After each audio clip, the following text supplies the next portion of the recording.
Today's podcast is brought to you by ACAM. Energy-saving initiatives are top of mind for many co-op and condo board today. Let ACAM's energy experts and state-of-the-art technology help your board achieve its sustainability goals. Visit acam.com today to learn more.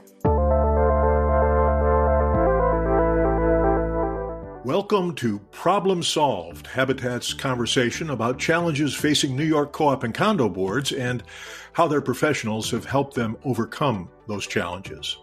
I'm Bill Morris, and with me today are Evan Petkanas, president of Stone Engineering, and Leon Geoxavier, formerly with Stone Engineering and now with Howard Zimmerman Architects and Engineers.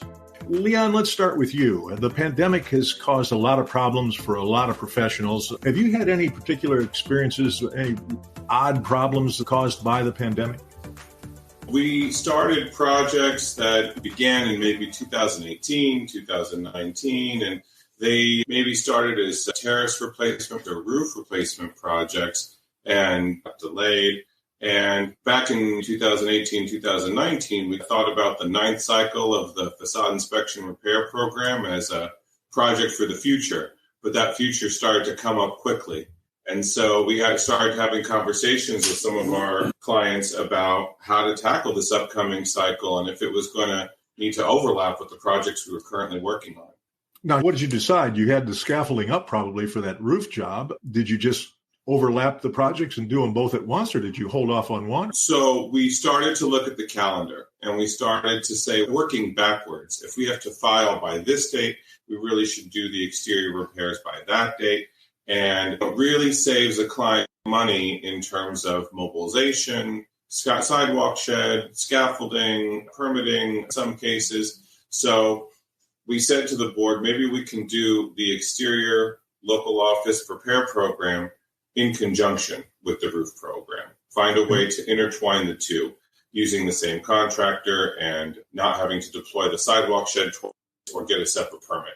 Now, the downside of that, of course, is that's a bigger price tag for a board to manage all at once. So that was definitely a consideration in terms of the pricing. The other issue was the bidding, because in a separate world, we might have gone through a competitive bidding process. But in this case, we were trying to use the same contractor.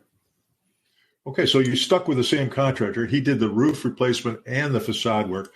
Did that cause a lot more disruption for residents of the buildings? Was that something on the board's mind as they were mulling over how to tackle this?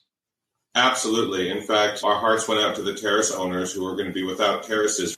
First, we had said it was going to be a year or a few months for a terrace replacement, and that extended to over a year because of the pandemic.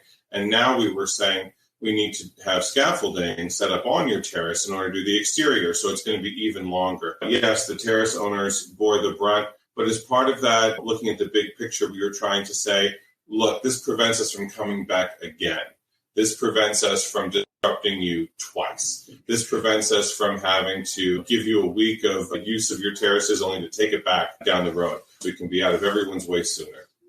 Let me ask you a related question. Was the Climate Mobilization Act a factor in all these plans? Because I'm thinking a new roof on a post-war building can help a building cut its carbon emissions. Was that part of the conversation you were having with this board?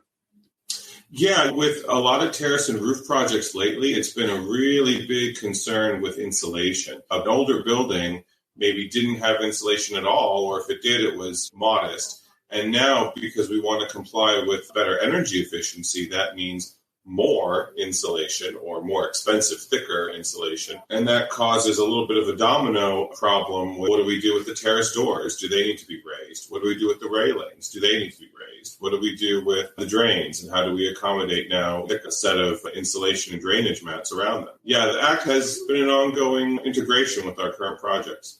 In closing, we can hope that the pandemic is going to be history one of these days. But all that aside, based on this experience you've had with this double project, what kind of advice would you give to a co-op or condo board client of yours who's looking at physical repairs to their building? Is there anything you've learned from this or just your general work? Evan? Long-term planning.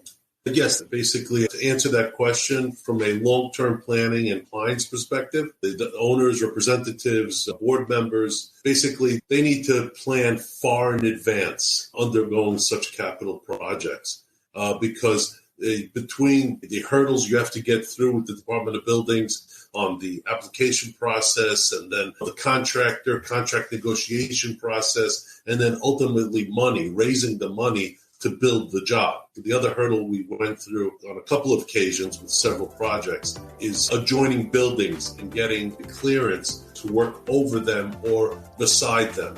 So it's become a lot more difficult. The puzzle or the maze that you have to go through is a lot more complex. Evan and Leon, that's a very informative interview, and thanks so much.